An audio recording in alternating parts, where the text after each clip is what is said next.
What's the worst car in the world? Well, I don't know. I haven't driven every car in the world, but I know I've got a very strong contender right here.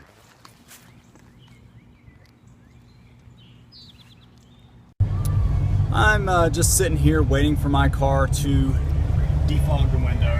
The seals are messed up. Water leaks here and it gets into the floor.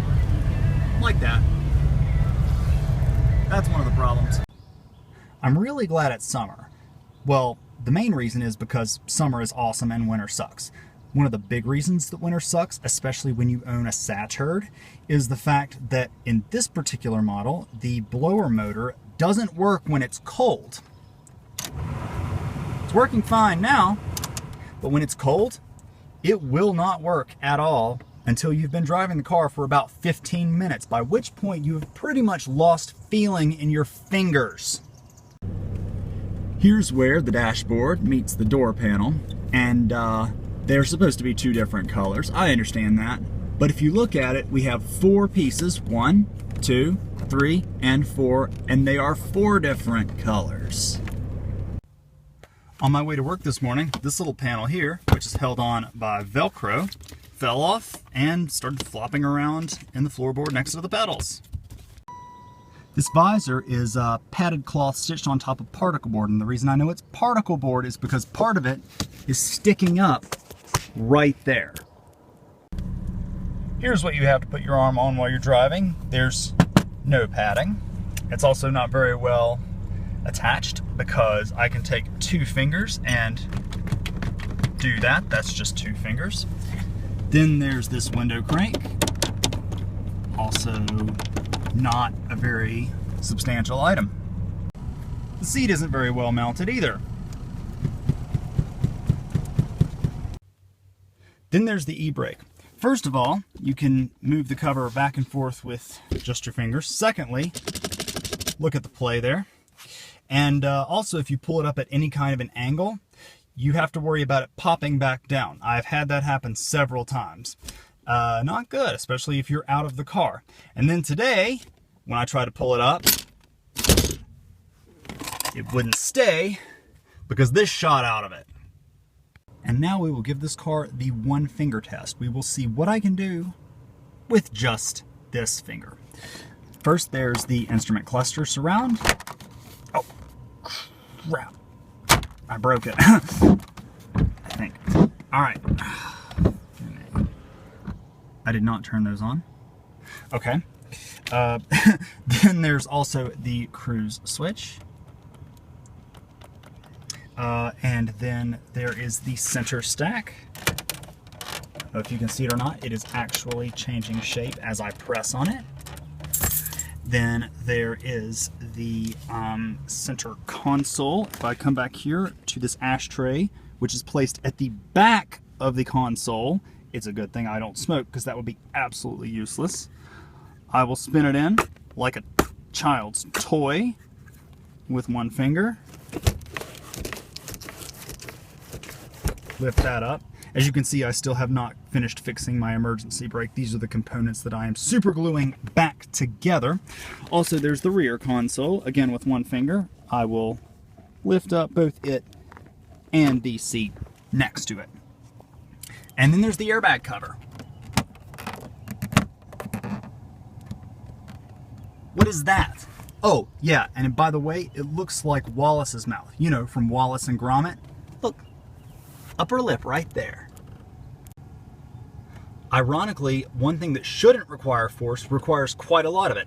Opening the glove compartment. See? I have to pull, press with my finger. I might need a second hand for this. There we go. Got my glove compartment open. Yay! Ow. Well, the handle just broke. Wonderful. And then there's the defrost button. I know that sounds trivial, but this is a button that you press basically every other morning, even in the summer, to get rid of the morning dew on your back window. That right there is completely free play. And then that last little bit, it turns on. So basically, it feels like it's broken. There is no tactile feedback that it's actually working. And you can hear the spring, listen. and listen to the sound of the plastic. Then there's the turn signal stop. First, this switch is really easily turned, so you can accidentally turn on the parking lights or the regular lights, or turn them off at night, depending on whether you're going right or left. Then there's the sound. Listen to this. Sounds terrible. And when you push the lever, the whole steering column moves. See the black stuff on my hands? Those are little pieces of steering wheel. It is about 80 degrees right now, and the steering wheel has literally started to decompose in my hand. This car is making that dinging sound to tell me that I have the key in the ignition. Except I don't. So when you put it in, and it won't turn because it's stuck, pull it out, put it back in. Shut up. There we go. And I've got it started now. Now watch, with just my 2 fingers here. And no, you're not supposed to be able to do that. To be honest though, it's a good thing you can pull the key out of the ignition while the car is still running, because if you need something out of the trunk, you're gonna need that key. Ignore that lever that says trunk release because it's broken. Fortunately, I can take my key and open the trunk. Oh, and that dark spot on the grass right there, that's from startup this morning. The reason it's there is because this engine burns an obscene amount of oil, as in a quart every 2 days or so. The trunk on this is one of the flimsiest things I've ever felt. Let me just take my finger. With that one finger, I can push the whole thing side to side. And when it closes, see how that trim clip there on the parcel shelf is a little bit off? The reason is because when you close the trunk, it actually moves that. Really? So much vibration. Everything vibrates. Everything.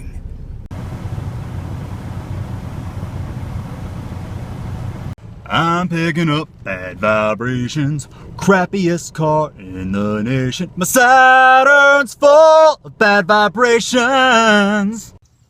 But it's okay. It has these side panels which are made of plastic, which they say are made this way because they don't dent. Which is true. They don't dent. They break in half.